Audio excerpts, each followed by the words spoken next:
anụmanụ ka ọ na-ada na-abụ na ntị echiri ọmụ.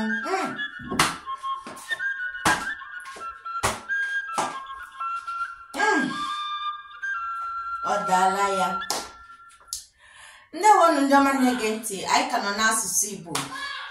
N'ụbọchị taata anyị ga-eleba anya na akara ụda nsụda n'okwu ndị nwere nkeji okwu atọ.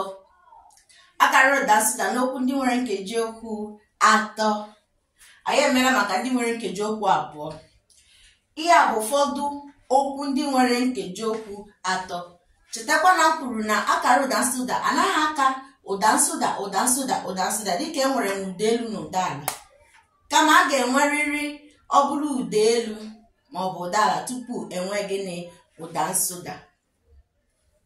Anyị ga-akpọpụta okwu ndị a: ụchịcha, domire, aṅụrị, midore, okwute, domire, ngịga, mirere, atụrụ, mimire, nkịta, mimire, arụsị, mirere, ọchịcha, domire, aṅụrị, midore, okwute, domire, ngịga, mirere, atụrụ, mimire, nkịta, mimire, arụsị, mirere.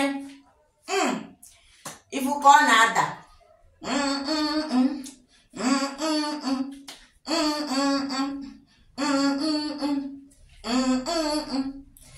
Ya bụ gịnị? Ụfọdụ okwu ndị nwere akara ụda nsụda na ngwụcha ya.